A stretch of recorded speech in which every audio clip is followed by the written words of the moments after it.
So the market is weakening again, and one of the things that I've been giving some thought to is what areas people are rotating into and whether those actually are going to present us with a safe haven. So we're going to talk a little bit about correlation, and we're going to talk about some of the stocks that are seeing some extreme weakness today and what they have in common today on Open Interest.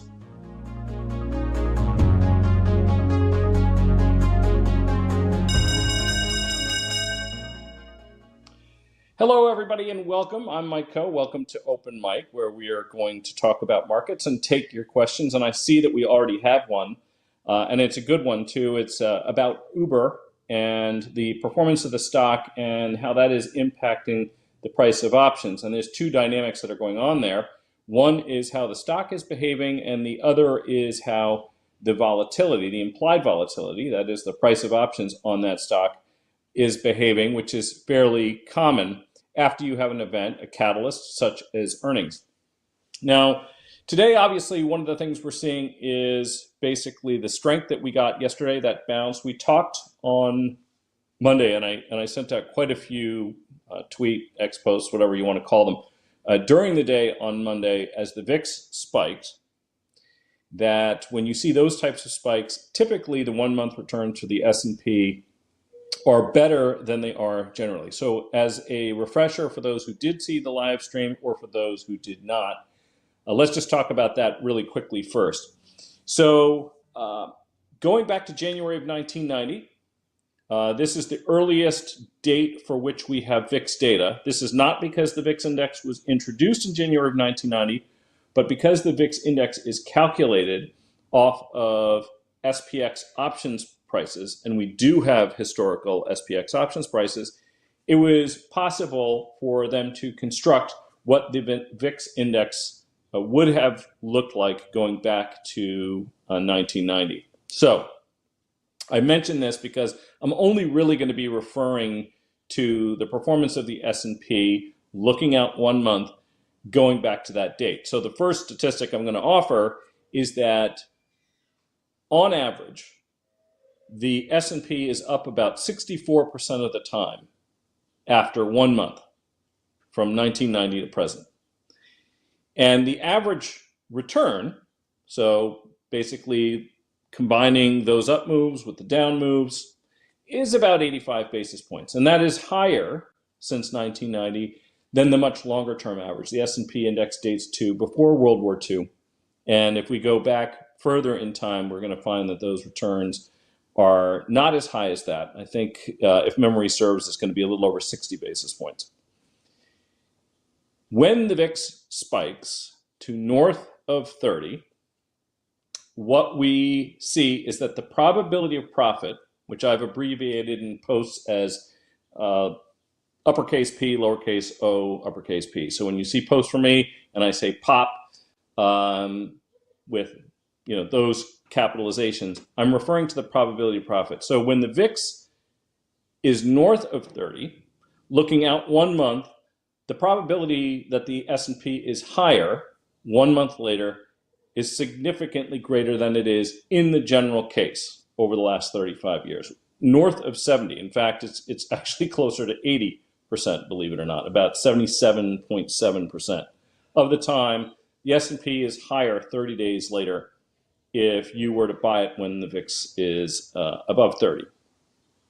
The reason I was looking at this was because a lot of people will recognize that the long-term average for the VIX is probably around 19. I actually haven't done an update on that calculation, but that was what it was almost every time I've checked historically. And of course, there have been some more recent data points added to that, but over the long period of time, the average was about 19. So people were wondering, when it's above 20, does that mean that the performance is greater? And it does, with a caveat. What is that caveat? Well, of course, when we have big spikes in the VIX, generally speaking, it's going to run through 20 or 30 on its way to 40, 50, or even 60, which it hit intraday on Monday. So when I look at those statistics, what I'm interested in is not just where the VIX is, but where it is relative to its most recent history. And I look at that by taking a look at the 1-month moving average. So as of last Friday, VIX, I think, closed around 23. That was about 50% above the 1-month moving average for the VIX. And this is why we're going to talk a little bit about correlation here. So what is correlation? When we're talking about correlation in the S&P, there's really two things that we're talking about. But the most important one is, to what extent are stocks correlated with one another? If stocks are rising, are they all rising? If stocks are falling, are they all falling?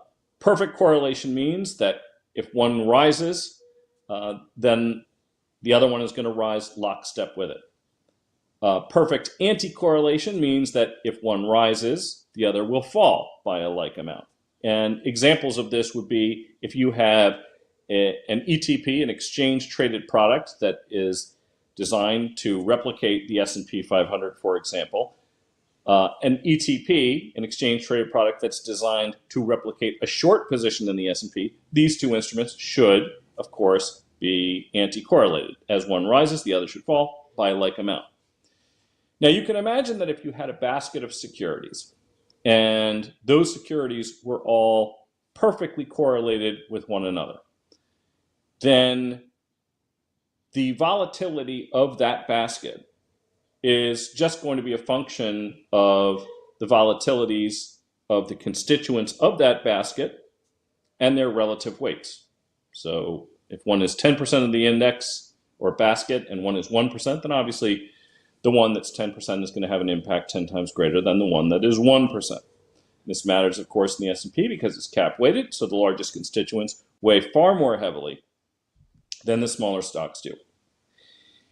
And what has happened recently over the course of the last year, and certainly it has been true this year, is that the realized correlation has been very low. I saw somebody write an article about this, and they described it as almost unimaginably low. That if they took a look at the correlation of all of the securities in the S&P 500, they were ending up with a number that was 0.02 or something like that. So very low number. And where this has an impact is that if all of the constituent stocks in the S&P, if their returns are dispersed, so some are rising, some are falling, then of course the volatility of the S&P is going to decline. I could say hello to Sophie, who's decided to come and look out the window here and join me. And the reason that's important is because options traders, options market makers, are very interested in the relationship between the prices of options on the constituents of an index and the index itself. The most common trade, this was a trade that I was actually very active in the late 1990s for the market making community, for the prop trading community, is to try to get long options on constituents of the index and short options on the index itself or some proxy for it. So that could be the SPX index, it could be SPY options, anything like that would work fine. That trade, for what it's worth, is known, inside the options trading community as the dispersion trade. And effectively what that means is that if you're long all of the options on single stocks and short index, you benefit when the stock returns are dispersed, when they are not highly correlated. Now my understanding, because I don't do that anymore, but my understanding is that this has become quite a crowded trade. And part of the reason why that might be true is because the index itself has been seeing on a realized basis, so that you can look at how that trade is priced versus how those stocks are actually trading. The realized correlation has essentially been zero. And so what that does is it depresses the price of options on indices and their proxies, SPY, SPX, if they still traded it, OEX, NDX, the triple Qs, and so on, relative to the price of options on all of those single stocks. Now, this becomes important for a couple of reasons. One of those reasons is that if indeed it is a very crowded trade, when trades get very crowded, you can get sort of a counter trend, if you will, as those trades come unwound. The big unwind that everybody was talking about on Monday was the unwind of the yen carry trade. Now, we're not going to really get into the yen carry trade right now, and a lot of people have been talking about it, but basically the gist of it is this, that you try to borrow money where rates are cheap and deploy the capital that you borrow in places where you can earn higher rates of return. And in the case of the Japanese yen, this has been an attractive trade to be in for a couple of reasons. One is that rates have been zero there for basically forever. The other is that there's a level of indebtedness there that ultimately one might consider to be inflationary. And so if you are borrowing at a very low rate and you have a currency that could potentially depreciate against the currency where you are deploying, this is a very nice relationship to have because you're not paying much in terms of interest, and you are hopefully going to be able to deploy back to a depreciated currency. Now, of course, Japan has been talking about raising rates, and in fact, they did actually try to march some rates up. The problem there, of course, is that they have a very high level of indebtedness, well over 200% debt to GDP at the national debt level. This creates real problems. You can essentially talk about that, but the reality is much more complicated because you're going to significantly increase the interest rate expense. And as I began to think about that, I realized that, of course, this is a problem that we are going to face here too eventually. Now, on a relative basis, we are less indebted than they are, but we are quite indebted, well over 100% of GDP now and growing. And this is a problem. Okay. So that's just sort of the yen thing at a very high level. And of course, there's a lot more nuance that one could get into. We're not going to. But I began to think about, and I'm showing right now on my screen, this is just the dollar yen cross right now. And we can essentially see how the yen had been depreciating relative to the dollar and how recently that has reversed. That's kind of one of the situations that one might be dealing with. Now, the correlation trade could similarly face some pressure and come undone. What would cause this? Well, a couple of things. One, there's a lot of exchange traded products where people just like to sell vol. In general, this is a good trade to be in. Index premia tend to exceed the realized volatility that the underlyings generally experience. So that's going to be a positive trade in general. The thing is, though, that when that trade unwinds, it can be painful and it can be crowded.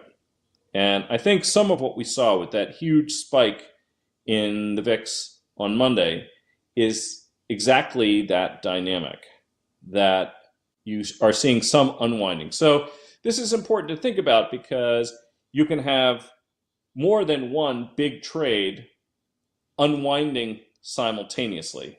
And when you do see that, you begin to see a whole lot more volatility and sharp moves in both the underlying security prices and in options premia all at once. And I think that's kind of what we were getting. And it serves as a reminder, or it should, that things can seem very calm, but that does not necessarily mean that they aren't fragile. And to me, that spoke a little bit to some fragility. Okay, so if you see individual stocks moving by a large amount, but the index is not moving, one of the reasons you can see that is because of rotation. That's what this graph is, by the way. And I realize this can be a little bit hard to read. What this is doing is it's tracking rotation from one sector to another. This is over the last 12 weeks. So we're really looking at a period of 90-ish days or so. This we can see isn't, oops, this is real estate, this in blue that I'm kind of highlighting here. We can see that this was going from lagging to improving. And actually, you know what? I think this is kind of important. So let's just talk about how to think about this chart. So as we go through this. So quadrant 1, that's over here in the upper left. So this describes circumstances where the performance, and we're looking at the S&P now, is less than the benchmark, but the momentum is higher. Quadrant 2, which is the upper right, are circumstances where the performance of that sector is greater than the benchmark and relative strength is up. Quadrant 3, that's the lower left, performance is less than the benchmark and the relative strength is down. And quadrant 4, relative strength is positive, but momentum is down. What this is showing us is probably not much of a surprise to those of you who've been watching the markets, but we can see that information technology, this is one that sort of has its relative strength here. We can see that the rotation is definitely degrading, and real estate, probably on the basis that folks were expecting rate cuts, was improving. And we can see that utilities, which had been very strong for a while, those had turned down, but then over the last week have ticked higher, gone back towards the upper right. And I would expect that we've probably seen something similar if I can figure out where it is. This is materials, industrials, financials. Here we are. So discretionary, I would imagine weak, staples better, health better, and so on. So let's just talk a little bit about some of the results that we saw today, which also had me thinking about this. Because this real estate rotation seemed positive at first blush, but then we take a look at some of today's worst performing names. So why don't we just do this really quickly. I'm going to pull this up and I'm going to rank what we saw from worst to best. And what we're going to see, I'm going to just sort this. So we're going to look at the worst performing names. Airbnb, well, Supermicro was actually the absolute worst.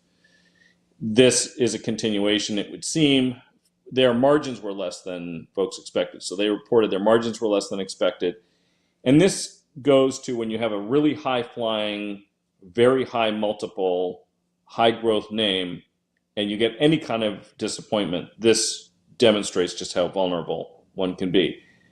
Airbnb, if memory serves, and we can take a look at this, I think this is one of the worst performance, price action performances that the stock has had since it's been a publicly traded company on the back of their earnings. But there were a couple other names that sort of stuck out to me. So I was looking down to Lowe's Corp in here because that's kind of a real estate trade. Home Depot was in this bottom section, although it looks like it improved slightly from when I was looking at this into the close. And I saw Lennar in here when I was looking at this before the close also. That, I guess, must have, on a relative basis, improved its ranking somewhat. But there it is. Still in the bottom decile. And, to me, all of these things sort of speak to how a weak consumer can essentially impact almost everything, right?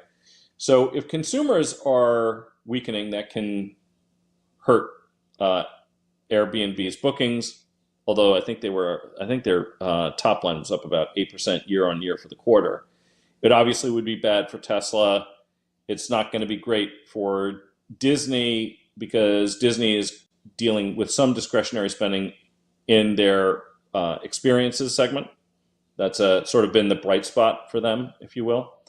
And I bring all of this up because I think one of the best reads we're going to get for the consumer is going to be Walmart, because they sell everything to everybody, basically. And they're going to be reporting next week on the 15th. So we're dealing with Walmart earnings next Thursday. And I think that's something we want to keep an eye on. Before we do that, though, I wanted to get to Bob's question, because as we construct options trades, his question, I think, is a relevant one.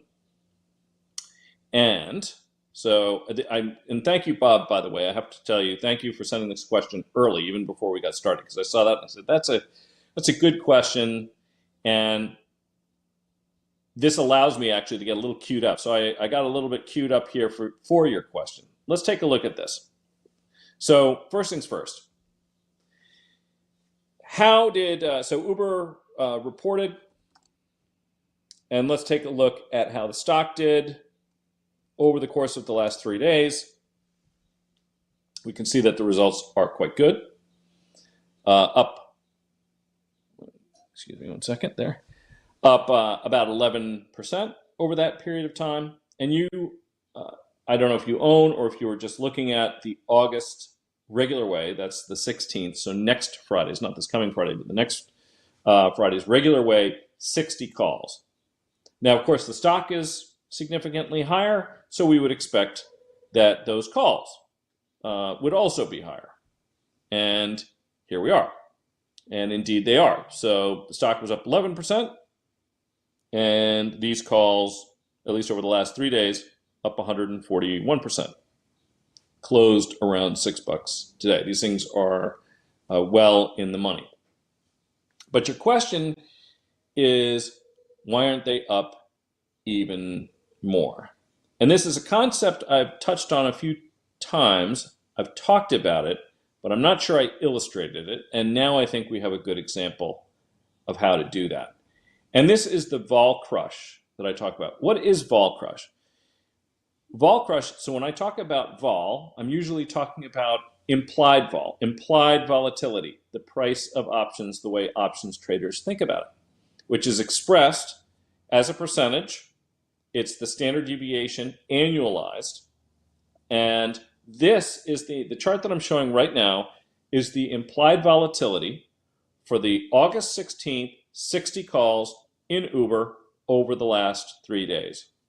And this is probably a bit too noisy, so I'm going to get rid of the bid and the ask prices here.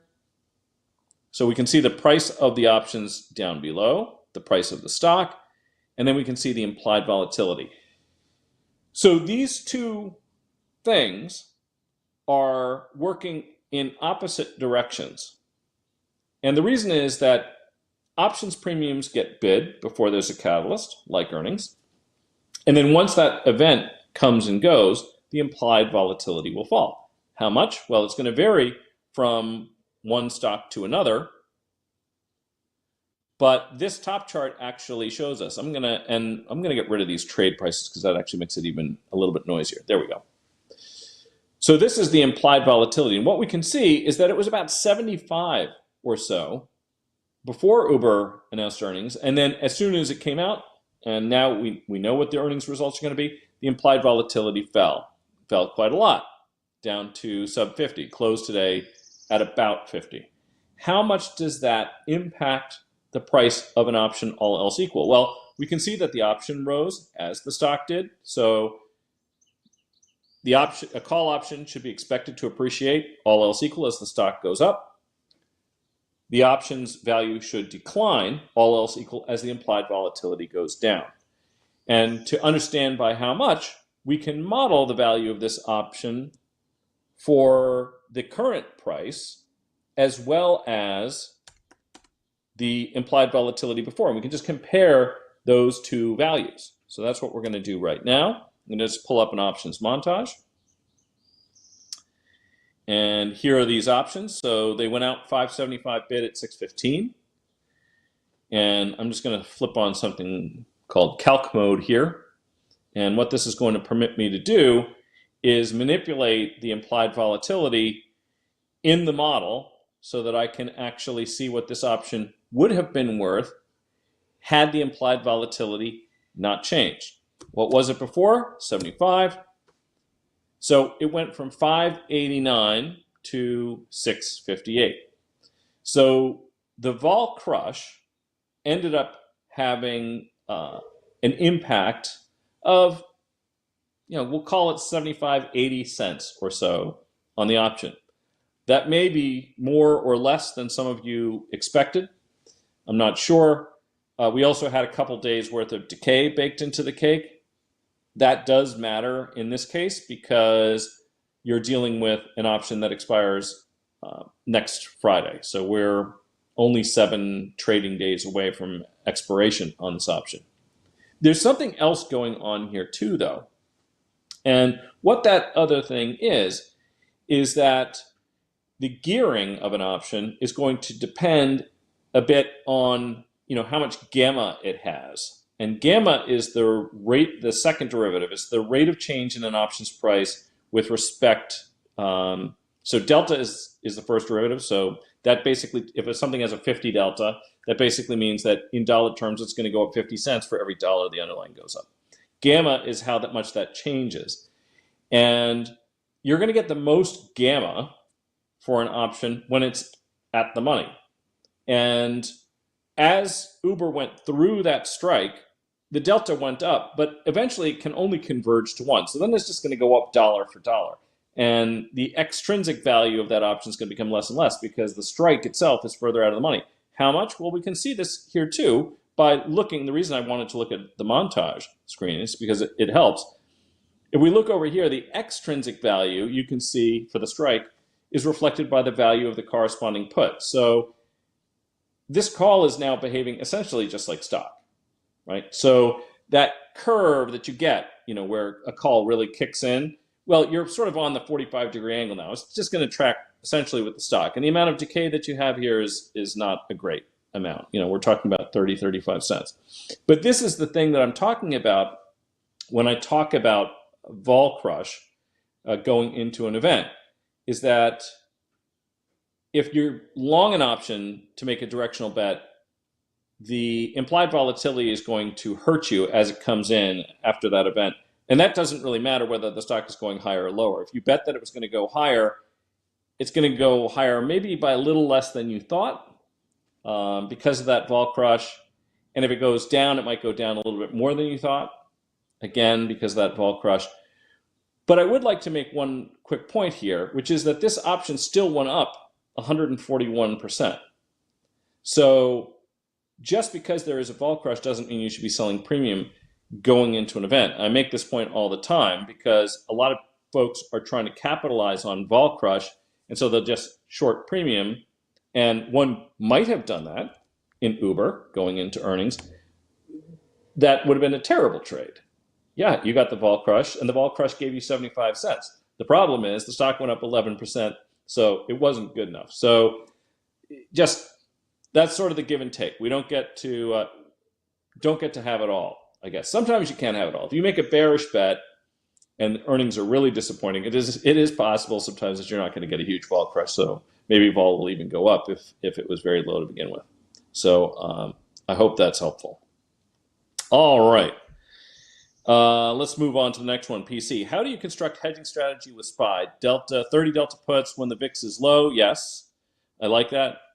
And in fact, we actually looked at a trade just like that. So July 1st or thereabouts on this live stream, we talked about the SPX 5350 puts. Those were about $50 at the time, or the SPY 535s. These were month ending for August for those who remember, but that was essentially what we were looking at is 30 delta puts, give or take. I was looking to the month ending August because at the time, we need to remember that we actually, Kamala it wasn't a foregone conclusion that Kamala was going to come in. Biden was still in the race.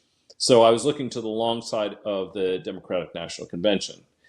So yes, when the VIX is low, and what's low, right? So I said the long-term average is 19, but averages can be a deceptive number because the VIX is generally a low number, and then periodically you get these really big numbers.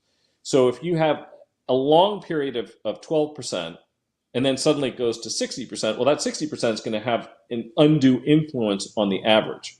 There's, I think somebody once described this way, and I thought it was kind of helpful about how averages can be deceiving.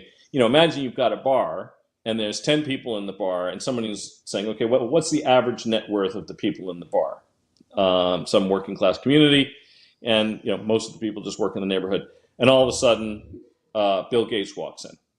Well, he's the 11th person in the bar, but his net worth is so substantial, it's going to screw up the whole average. The average isn't going to tell you much in that case. That's a more extreme example than this one, but I'm actually more interested in the general level of the VIX than the average level, and that number is going to be lower. So when I see the VIX at, say, 15 or below, that's when I'm going to generally say I think that a single leg, 30 delta options, and use them tactically, right? Because as I pointed out, 64% of the time, just ignoring everything else, 64% of the time over a 1 month period, the S&P is higher. So, and even when it's lower, that doesn't necessarily mean it's going to be enough lower that a 30 delta put's going to pay off. So this is generally going to be a fairly tactical trade, but yes, that's the thing that I like to look at. Once you start getting to higher levels in the VIX than that, that's when I start to like to look at things like spreads. And certainly when the VIX is north of 20, 30. And there's another reason you'll observe, and actually we can probably look at this, and we probably should. One of the things we can see is that you can, when implied volatility is higher, buy put spreads that that give you more protection. So if you're trying to sell a lower strike put for, let's call it 25 to 30% of the premium of the higher strike put that you buy, you can get something that's much farther out of the money when vol's higher to make that happen. So let's just take a quick peek here, and we'll just look at this. So, oops, we don't want Uber. We're going to use SPY.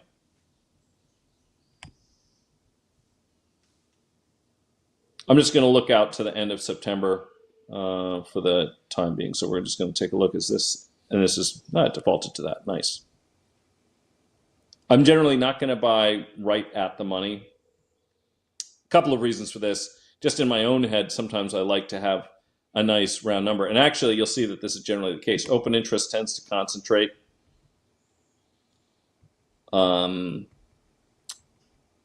nice round numbers. But for my purposes, when I'm not thinking about it, I don't ever have to say, oh, which ones did I have exactly? And take a look. So this is actually more than a third of the distance between the strikes, and that is 10% of the strike away, as we can see here. Right. So, I think that's a fine trade. There is something else I would point out too, which is that I will often look at these spreads and also try to construct them with a similar delta to what I would have done with a single leg as well. So that will typically bump the higher strike a little closer to at the money. So if I buy a 40 delta option, sell a 10 delta option, what did I get? Long 40, short 10, that's 30. In the case of a put spread, short 30 deltas. So that too is something to think about. But yeah, good thinking there. I agree that when VIX is low, and we'll just use that as our proxy, but yes. Kirk says, how would you use put call options volumes ratio to your benefit? Yeah, so this is interesting. The put call ratio was something that people looked at a lot.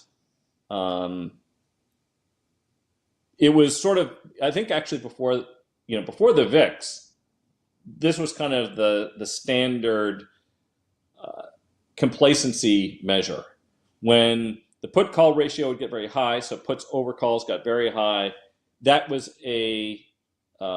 considered a contrary indicator because it gave an indication of basically everybody getting on one side of the boat. If everybody's out there buying puts, then in theory, there's excess bearishness, and it makes sense to bet in the opposite direction.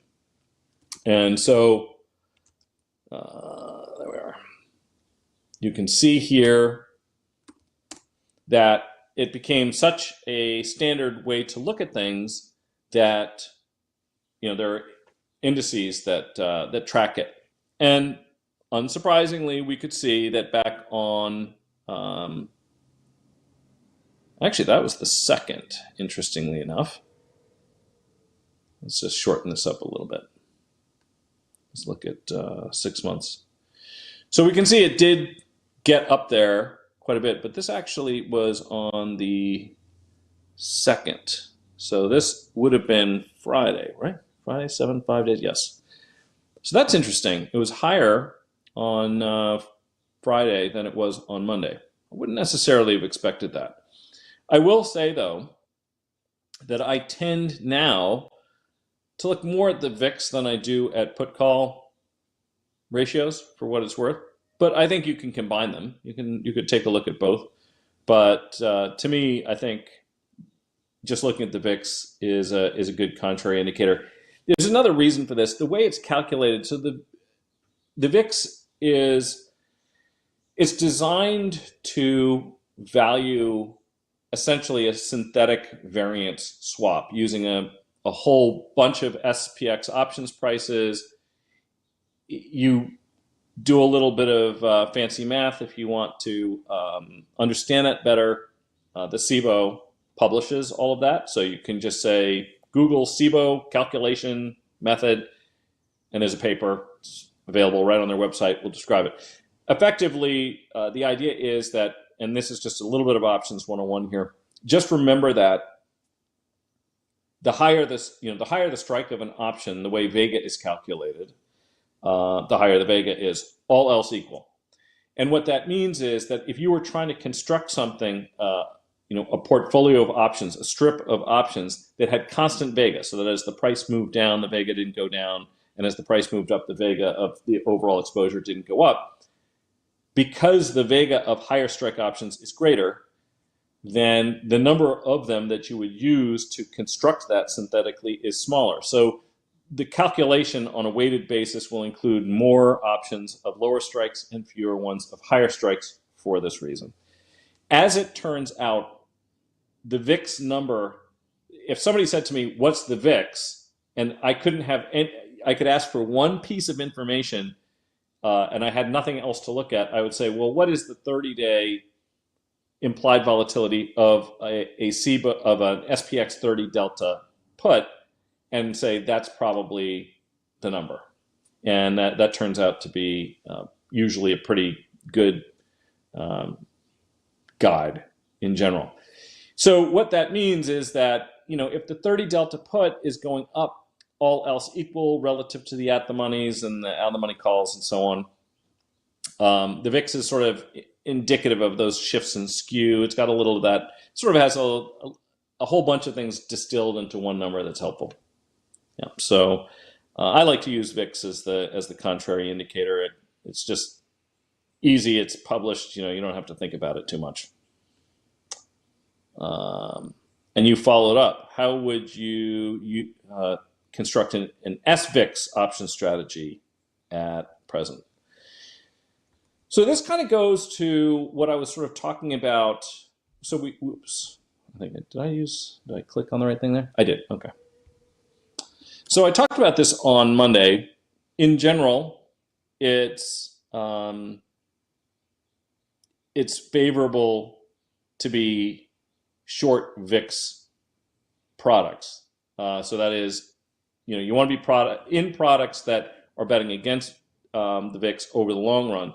But what they exhibit is a huge amount of skewness. And what do I mean by that? They march up slowly, they move down very quickly. And we can, stairs up, elevator down is an expression you'll hear sometimes. I would actually argue that it's a little bit more pronounced than that. And we can see that here by taking a look at what happened to SVIX on Monday. So that's not an elevator, I feel like, right?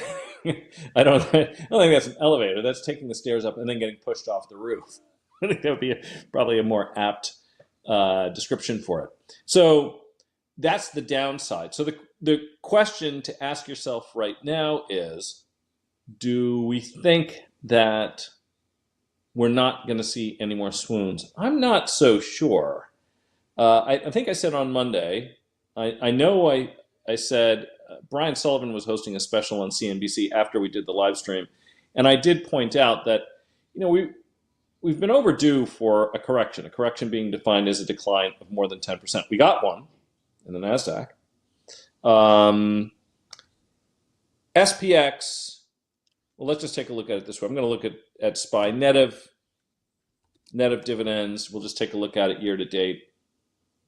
So we'll just go back to 2023 December. And, we're up almost 10% on the year, including dividends. And our total decline, peak to trough, because that's how corrections and bear markets are measured. That is not what I wanted to do. What did I do there? Excuse me. Oops. Let's see. When did we actually hit? What was the highs? That was back on the 16th. So why don't we just take a look at that? So we're down 7.65%. I mean, I certainly could see more pain. And I don't know that we're going to get another day quite as dramatic as Monday, but take a look at today's price action. I have to say, today's price action was quite extraordinary because I kind of thought we were out of the woods, and then we got this. So down 69 basis points on the day. If somebody told you that, you'd say, oh, okay, well, we had a good day yesterday. But does that really tell the story of how it felt if you were watching the market all day? Absolutely not. It fell 250 basis points from the highs that we got to around 10 this morning and where we are now. 2.5%. So let's think about that for a second. How big a move is 2.5%? Well, remember we've gone over some of this math before. How often would you expect to see a move of that magnitude? Well, if implied volatility is 20, the average move on any given day would be 1%. And the standard deviation would be 1.25%. So that's 2 on a 20 vol. 2 standard deviations on a 20 vol. And, that does not, to me, signal that investors are breathing a sigh of relief after Monday. When we had the tech wreck in 2000, one of the things we saw as the market reached its zenith, which took place in March of 2000, is that the general relationship is that as the market goes higher, volatility goes lower. That's everybody's expectation, at least. But in 2000, what we saw was that as the market reached its zenith, and we started seeing much more really choppy days, and we started seeing big stocks having big moves. Does that mean I think we're going to have another tech wreck-like correction? 80% decline plus is what we saw in the NASDAQ, and that pain was not recovered for many, many years. I don't think it's going to be as bad as that, because I don't think the valuations this time around were as bad as that. Not close, actually. We had a lot of companies that didn't make any money at that time. But that doesn't mean that we couldn't see, I'm not trying to be alarmist here, but a 25-30% pullback in some of those names. We're not even halfway there yet. So I think that's just worth noting. So not crazy about getting into SVIX just yet. The other thing, one other quick point about this is that when you sell volatility, you make money steadily and you make it slowly. And when you lose it very quickly. You are far better off being short vol in a low vol environment. This seems counterintuitive, but what ends up happening is implied volatility for something like an index will fall down to a certain level, and then it basically bottoms out. People just say, you know what, I'm just not going to sell it any cheaper. And what ends up happening is that the implied realized spread actually sometimes gets wider at the bottom.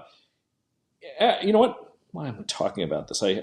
Somebody get in my ear and say, Mike, show it. Don't just say it, show it. Well, let's show it. Let's take a look at a nice long chart, and we're just going to illustrate this exact point. So we'll look at 30-day vol versus 1 month implied, and we will go back. Let's go back a good amount of time here. Let's go back 10 years so that we can sort of take a look at this. And I think I can get a spread in here.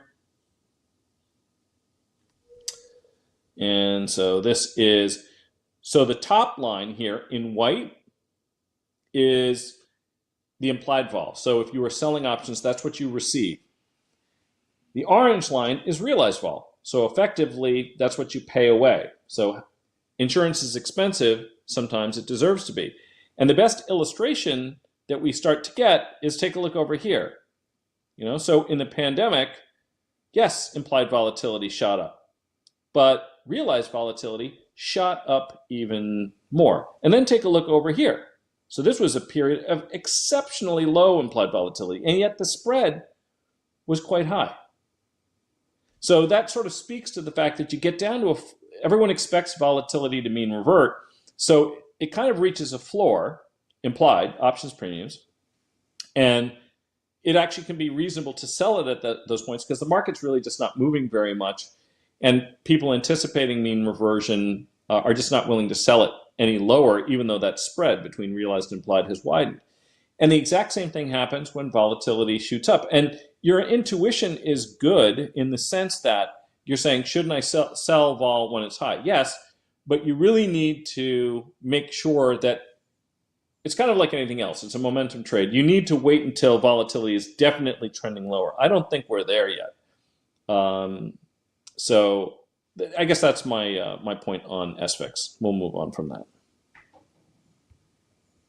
All right. Hi, Mike. I feel like many wish we bought the market at 5,200 earlier in the year when it was at 5,600. Now we're at 5,200. I do believe we still have upside over the 6 to 12 months. Steve Garcia says.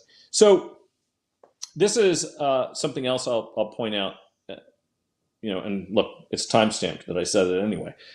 On Monday, I said in one of my posts intraday, good reason to, well, maybe it is, maybe it isn't a good reason to follow me on Twitter. You can do what you like. But what I suggested was rolling the 5350s or the 535s, if you happen to have either of them on, out to either like a 5,000, 4,500 in the SPX or a 500, 450 like I just illustrated in SPY. And what I said, you were going to take premium in to do that. And here's an interesting thing too, by the way. From July 1st, when I first recommended that trade, those puts captured about 63% of the S&P decline, even though an entire month had passed. And that was because of the opposite of the vol crash. Implied volatility rose. So even though the market had only gone down a relatively small amount relative to when I first recommended it, because remember the highs, the S&P highs were the 16th of July. I recommended the trade on July 1st. So buying a put, market goes higher. Obviously, that's not good for those puts. They're fighting delta. But then as the market crashed, the market declined to down 2.3% or so from where those puts were purchased. So not a big decline relatively. But because implied volatility shot up, you actually captured most of that decline. So what I suggested was sell those puts, monetize it, spend a portion to buy that 5,000, 4,500 put spread, and take the rest of that capital and redeploy it to the S&P. And that's, one of the things when you get these big washouts you kind of need to do. So you needed to right size that put spread also. So you might be long a little bit more deltas in the S&P at that point. So you have to buy slightly more put spreads than you did initial puts, if that makes sense. It's not going to be a huge amount because we're dealing with single digit percentages of the portfolio, but just something to think about. 6 to 12 months. Not sure about 6 months. I think we're in for something pretty choppy because the election is still in front of us. We don't really know how that's going to turn out. We've got a lot of geopolitical risk. The market, even now, up almost 10% net of dividends. It's been on a tear for a couple of years. Could it go higher? I suppose it could. Am I really bullish? Not terribly. You want to say 6 to 12 years. I actually had my sister asking me. She said, what should I sold a house in Boston. What should I do with the proceeds? And I said, the S&P for the long run is a whole lot safer than cash. I still believe that's true because it grows faster than the market does, and the dollar's going to go down in value. Just too many things sort of going against it there. 6 to 12 months, I don't know. If I didn't post that, I'm going to just make sure you all can see it, though. Will Steinberg says, can you talk a little bit about managing the 2x1 credit spreads you were discussing on Monday? For example, what if CrowdStrike, for example, moved well into the money within a short period of time? Yeah, so that's an interesting point as well, because the delta of a trade like that, well, it could be, and very often will be, short delta. So it's going to essentially counteract your long stock at first. And I think really you put a trade like that on with the idea that you're going to hold it until expiration, which is one of the reasons you don't want to go too far out in time. The truth is that if CrowdStrike's not going back, as definitively as I can say anything, I'm not 100% sure of a thing. But CrowdStrike's not going back to $400 this year. Not with all the stuff not with all the overhang.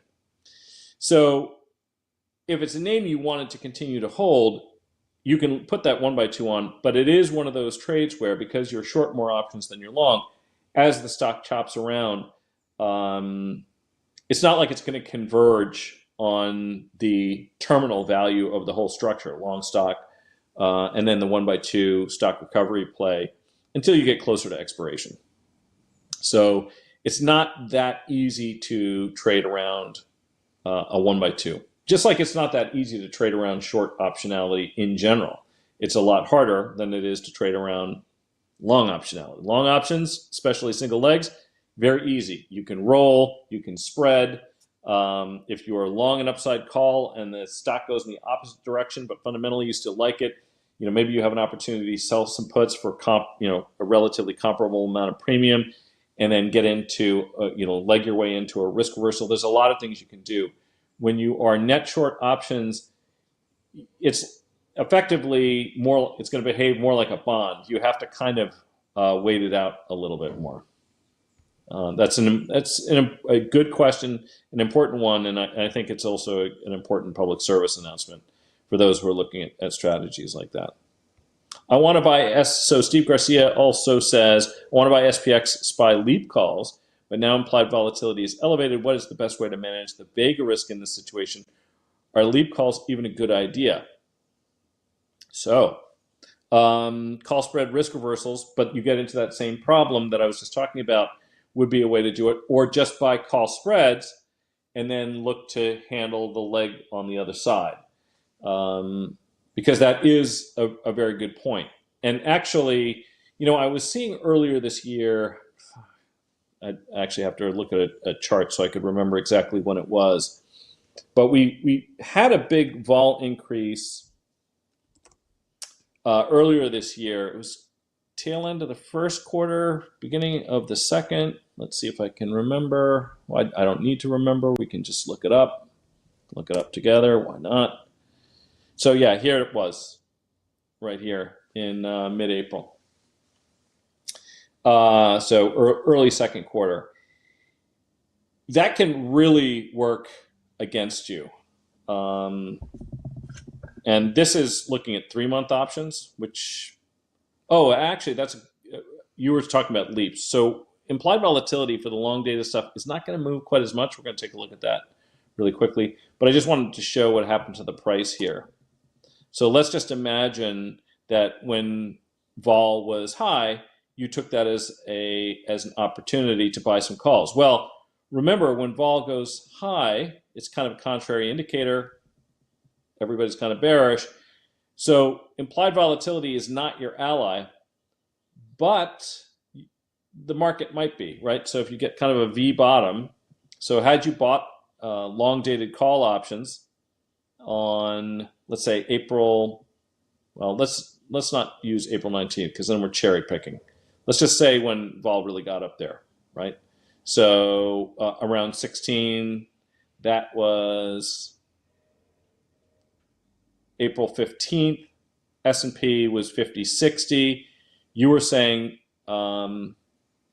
leaps. So leaps are generally options that expire at least 1 year out. And let me see, did you specify a strike or a delta that you were thinking about? Let's just quickly see.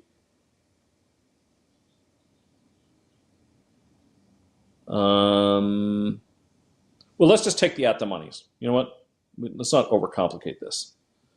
So again, April 15th, S&P was 50-60. So let's just assume that you bought a 1 year 5100 strike call option on the S&P. So that would have been, you know, make it a leap. We'll make it a little longer. So we're going to go out to June of 2025, and we'll look at the 5100s and see how you did.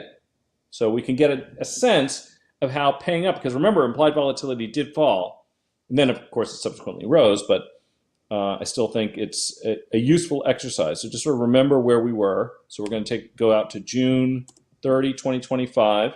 We're going to look at the 5100 strike calls. By the way, the same thing would apply if you're looking at the 510 calls in SPY, for example. And let's just see how these things have done. Or not. That was, let me just quickly see what was the first trading date. No, we're going to have to pick a different one. Sorry. So those listed on the 24th. So we'll go out to June regulars. I'm using a trackpad. Bear with me.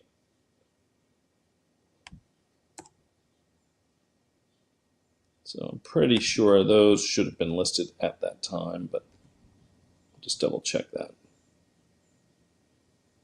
Yep. And we'll go back to the 15th of April of this year.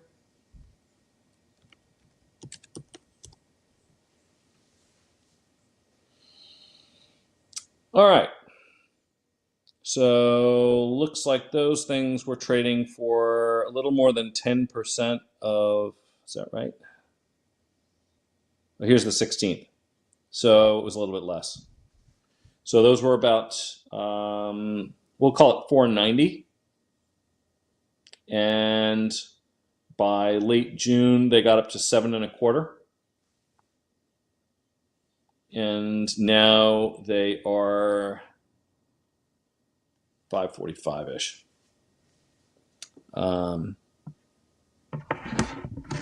Okay. Now, unfortunately, because of something really foolish, we were tinkering with some audio problems they were having earlier, and I think my audio is getting streamed through a different microphone that unfortunately is on a battery. So there is a chance that I may go dead. Oh, I've chewed up an hour already, so that could explain why these batteries are running out. So, Steve, just a quick point. Yeah, I think buying leap calls can be a decent strategy. Use call spreads. Got to just shorten it up so we get there. Once the rate cut happens, do you suggest to cut the long position since it implies a recession coming? Well, I think that implication is already upon us, right? So we've got deteriorating employment data. That's a little bit of a lagging indicator. The Fed is usually responding to the data that they see, and they want to see it confirmed. What that means is they are not looking ahead. They are driving down the highway looking in the rearview mirror. And it's a little bit, it's a little bit as if, you know, they're looking for exit. You imagine the exit numbers are going up, and they're looking for exit 20. And so they're looking for exit 20, and then they say, there's exit 20. And they drive right past it. And then they say, well, we better wait until we see the next one just to make sure that was exit 20. Exit 21, yep. That was probably exit 20. That's how the Fed's working this. I mean, they're driving down the highway looking in the rearview mirror. Don't count on them to tell us what the recession is going to do. It's actually one of the reasons why they often will, and so we can see this in the actual rates, but a lot of times what you're going to see is that you're going to get other indicators that are probably a better proxy for where we're at. And I have pointed out the following. We got terrible numbers out of Starbucks. That's consumer discretionary and bad. We got terrible numbers out of McDonald's. Basically across the board, sensitivities to price increases. We've seen $1.4 trillion, all-time highs in consumer credit card balances, rising auto loan delinquencies, rising unemployment. And also the business surveys have all been pretty weak. So I think the no landing, I think we can safely say the no landing scenario is out the window. Is it a soft landing? Well, that remains to be seen, but if we get any more of these data points, and the indication is no. And this is why Walmart's earnings next week on Thursday are going to be so important, because they're really going to give us some insight into how consumers are doing. And consumers, we have a highly consumer-driven economy, as we've talked about on this live stream before. So we care a lot about that data. And this is one of the reasons why I'm not overwhelmingly bullish going into the end of the year from here. Don't suggest going short necessarily, but in some ways I'm kind of feeling like I'd be surprised if this doesn't get into formal correction territory. Formal correction territory from the highs that we already experienced in mid-July. That would imply that it has to get down more than 10%. So that's another, call it 300 basis points, 250 to 300 basis points from here lower. I don't have a crystal ball. I don't know. But that's what I'm thinking. Easy Mike says, what is day? I'm assuming you meant what a day. And I would say, 250 basis point intraday decline. That's not good, right? That increase in volatility by itself tells you that investors are anxious. Anxious investors act first, think later.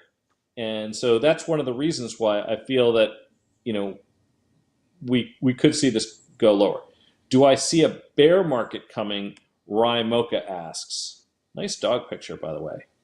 I don't know if that's always your avatar or if you have that because Sophie's lying by my feet. I think this depends. I think it's going to depend a little bit on the election. And again, I'm not weighing in. I think both candidates have no shortage of flaws. I guess we all do. But the market likes Trump better than it likes Kamala Harris. We have seen that. I mean, her poll numbers in the market are effectively anti-correlated. We were talking about correlation earlier, so there you go. And we know that when Trump was elected in 2016, the S&P just loved it. Not to say that every policy proposal he's had makes a whole lot of sense, but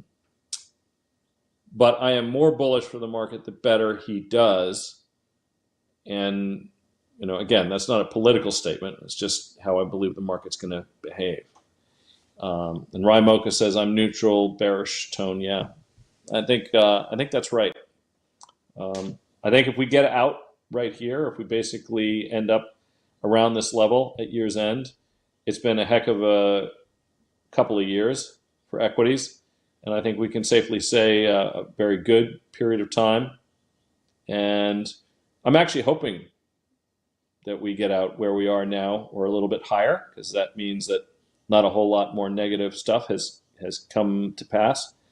But I'm expecting this to be a correction. I guess I just said it, which is probably means you should go the other way, right?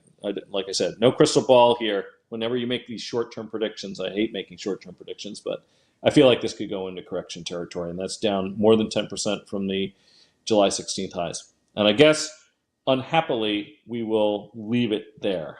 Like, subscribe, join us again on Monday at 4:15 Eastern. And I am actually going to try to throw one of these. I think I'm going to try to put one, assuming that the rest of the guys on this, production guys, Jay, Brad, if you're available. I kind of feel like this week deserves another one. So I might try to throw in an intraday live stream on Friday if others are available. So once again, thank you all very much for watching, and I will see you here on Monday and maybe sooner. Take care.